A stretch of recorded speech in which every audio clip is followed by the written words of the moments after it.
Bonjour à tous et toutes mes excuses pour le retard de ce matin. Charleroi est un enfer sur Terre, notamment pour le traverser. Donc merci beaucoup au bureau de la FEMA d'avoir accepté la présentation de ces quelques gauloiseries pour terminer cette matinée. Et donc pour commencer, je dois avouer que le titre et le résumé proposés étaient volontairement généraux afin de ne pas déflorer l'étude de cas qui va vous être proposée. L'enquête qui a été réalisée à l'échelle des provinces occidentales de l'Empire n'a en effet livré, en l'état actuel de mes connaissances, qu'un seul exemple de carnix représenté en peinture et stuc. Le titre proposé pouvait donc laisser penser à une synthèse. Il s'agira donc plutôt d'une réflexion à partir d'un unique exemple. Et donc pour revenir sur la genèse de cette recherche, elle découle de la découverte au gré de mes lectures d'un fragment de peinture murale isolé conservé au Getty Museum, dont nous n'avons malheureusement pas la provenance, mais qui représente deux femmes côte à côte, dont l'une porte au cou un torque gaulois à tampon, donc en or ou en bronze doré. Si certains colliers gréco-romains peuvent se rapprocher de cette forme, la minceur de la partie principale du collier, donc juste ici,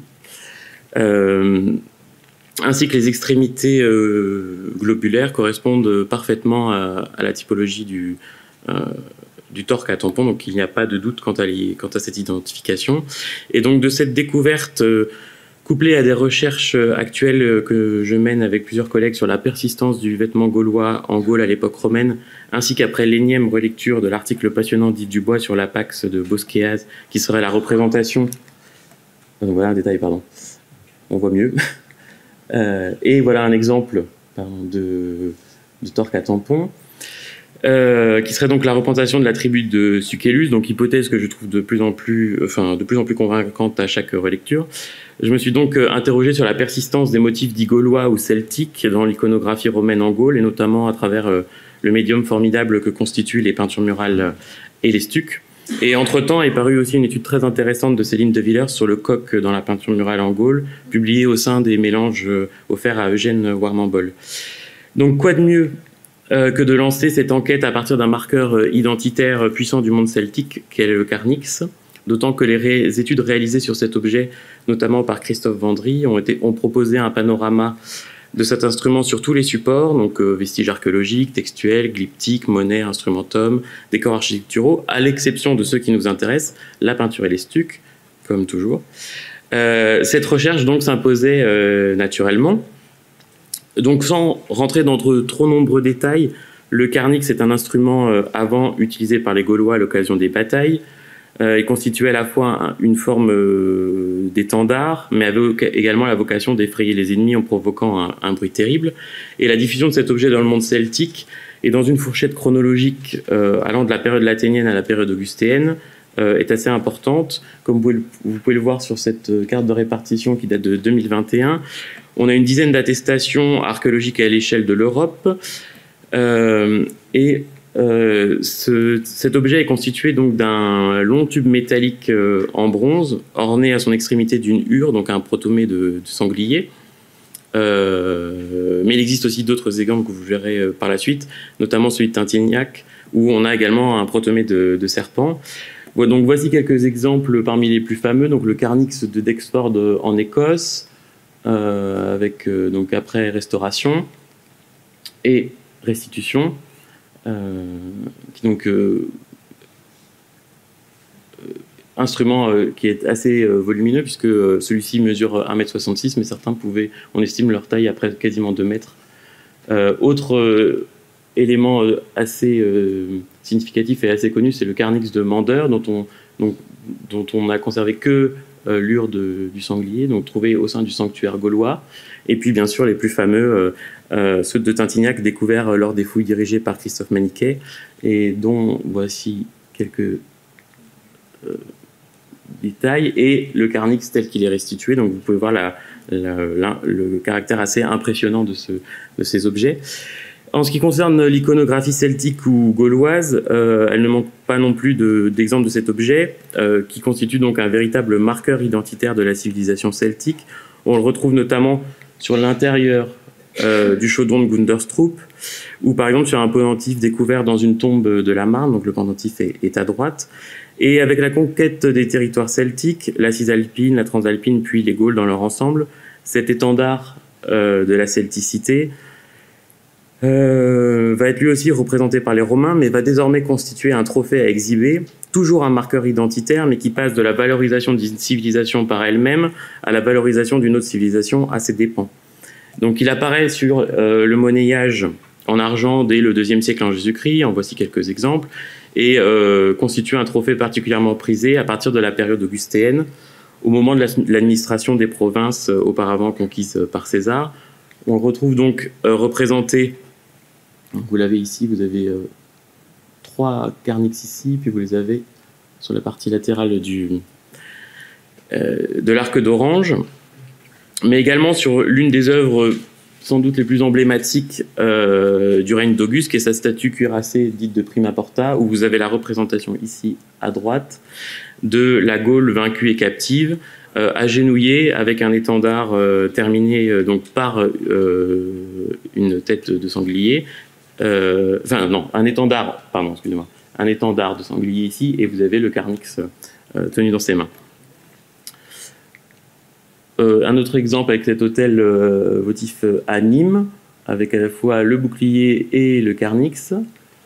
Et la colonne Trajane ne fait pas exception. Hein, donc face aux daces ennemies, le carnix y est représenté plus d'une dizaine de fois pour illustrer la victoire implacable des Romains sur les autres peuples.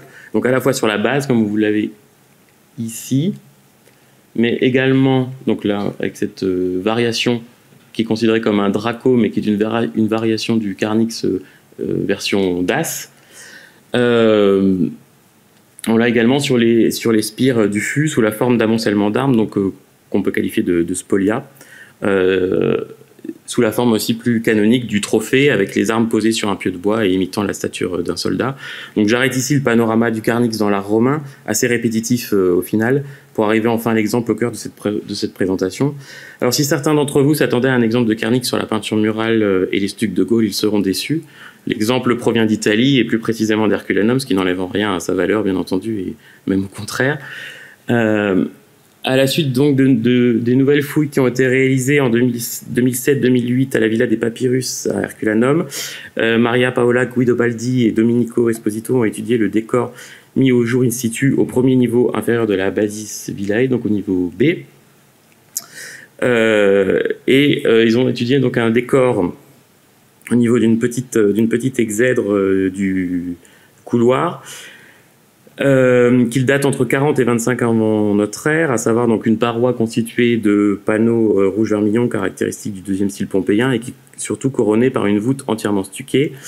Et donc c'est ce décor-là qui nous intéresse particulièrement. Donc je passe sur tous les aspects stylistiques pour me concentrer vraiment sur l'aspect iconographique.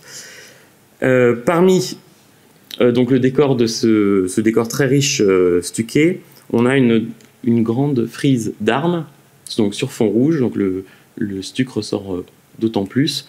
Et sur la partie, l'extrémité gauche, vous avez ici, caché, enfin très difficilement visible, vous avez parmi l'amoncellement d'armes de la frise, vous avez un carnix qui est représenté. Et donc comme Hélène et Christophe l'avaient parfaitement démontré en 2014 dans son article sur les échos et les signes d'amoncellement d'armes, les signes de la sphère publique en contexte domestique, les trophées et les amoncellements d'armes constituent une iconographie à la charnière entre ces deux mondes, d'autant que la pratique d'exposer les spolias prises au combat devant les portraits des ancêtres dans les maisons romaines est mentionnée à plusieurs reprises dans les textes antiques. Ce type de décor, qui était donc auparavant public, a donc pris pleinement sa place en contexte domestique.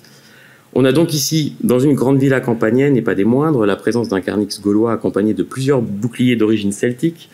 Vous les avez ici représentés, dont la forme et les zumbones, donc la partie centrale du bouclier en relief, sont caractéristiques des boucliers celtiques. Cette remarque me permet d'ailleurs d'adresser un salut très amical à mes collègues belges Laurent Bavet et Agnès Stoll de l'Université libre de Bruxelles et Fanny Martin de l'Université de Namur, avec qui j'ai fouillé à Vibract, et où on a retrouvé exactement ce type de dumbones de l'époque de la fin de l'Athènes et début de l'époque augustéenne. Donc la typologie est totalement identique. Donc finalement, de Bibracte à Herculanum, il n'y a finalement qu'un pas qu'on franchit aisément. Donc la frise présentée ici est d'après Guido Baldi et Esposito un unicum. En effet, en raison de sa taille, de sa qualité plastique et de son iconographie étonnante, elle ne trouve pas de parallèle avec les autres amoncellements d'armes et de trophées découverts dans les cités campaniennes. Donc ce type de représentation en peinture privilégie habituellement les armes de type gréco-romain ou mythologique comme la pelt des Amazones, mais on n'y retrouve pas les armes prises sur de véritables barbares. Voici donc, voilà, des détails avec des clichés de différentes qualités. Voici quelques exemples extraits de l'article d'Hélène Eristoff. Donc voilà, la Pompéi, la caserne des gladiateurs, la Schola Armatorum, la maison d'Ariane, la maison des amours dorés. Donc vous avez tous ces exemples de trophées à la fois d'amoncellement d'armes. Dans chacun de ces exemples, le carnix gaulois y est absent. Voilà. Je suis désolé, en 10 minutes, si je veux terminer, il faut absolument que j'avance. Dès lors, on peut donc s'interroger sur la signification de ce décor et sa présence au sein de cette demeure spécifique. On sait que le décor sculpté est influencé par les grandes compositions architectoniques de la période hellénistique. On pense notamment au décor de Pergame, avec le décor les compositions de Galate. Donc sur la forme, rien d'étonnant qu'un décor stuqué soit influencé par le décor architectonique, mais c'est vraiment au niveau de l'iconographie que nous proposons quelques pistes de réflexion. En effet, la famille propriétaire de la villa des Papyrus, les Pisons, a plusieurs liens proches ou lointains avec le monde celtique. Une branche de la famille provenait de la Cisalpine, donc territoire symbolique de l'Italie romaine pris aux Celtes, et Lucius Calpurnius Piso Caesininus, homme donc politique du 1er siècle avant notre ère, qui a été consul en 58 avant Jésus-Christ et censeur en 50 avant Jésus-Christ, était le dernier beau-père de Jules César par le mariage de sa fille Calpurnia. De plus, il a également soutenu l'ascension au pouvoir d'Auguste. Donc sans rentrer dans des interprétations trop poussées, hâtives et au risque d'aller dans le domaine de la surinterprétation, la représentation de ce décor constituerait néanmoins un rappel de la victoire romaine et donc, par ricochet, donc, de la famille des Pisons sur les peuples gaulois. La présence de plus de ce décor à proximité d'un couloir non loin de l'atrium constituerait donc une mise en valeur de choix auprès des clients de la famille et autres invités. Et terminons ce propos par la présence par le signalement d'un autre motif très étonnant qui se situe juste en contrebas, donc le carnix est là sur la gauche, et en contrebas on a un caisson qui présente un rinceau et un culot d'acanthe qui se termine par encore un protomée que les auteurs qualifient donc de Maria Paola Guido Baldi et Domenico Esposito de Draco, mais dont la physionomie est en tout point similaire à notre carnix. D'ailleurs, je vous ai mis à titre de comparaison, donc vous l'avez juste ici avec l'ure ici. Donc les parallèles pour l'instant de ce type de décor nous ont également échappé. Donc vous avez ici au sein d'un même décor deux carniques pour le prix d'un. Et si vous avez des comparaisons, si j'ai manqué des exemples de carnix dans le monde romain en peinture en stuc, je suis tout à fait preneur, je n'attends que ça. Merci à vous.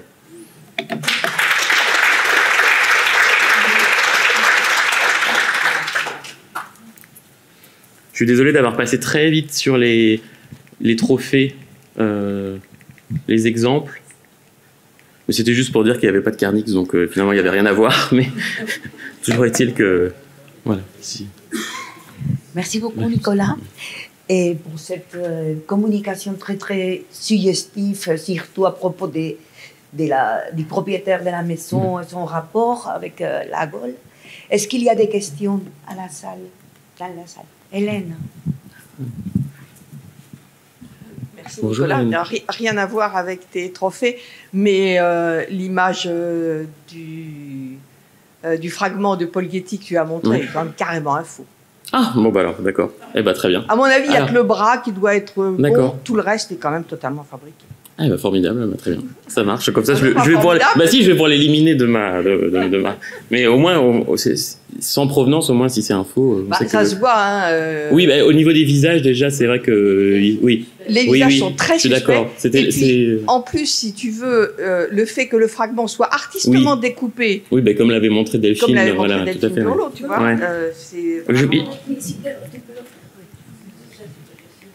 Oui. Voilà, quand même ça. Ouais. Effectivement, oui.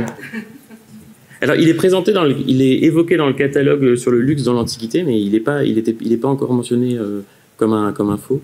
Il faut que tu écrives dessus. Hein, il faut que, oui, voilà. Voilà.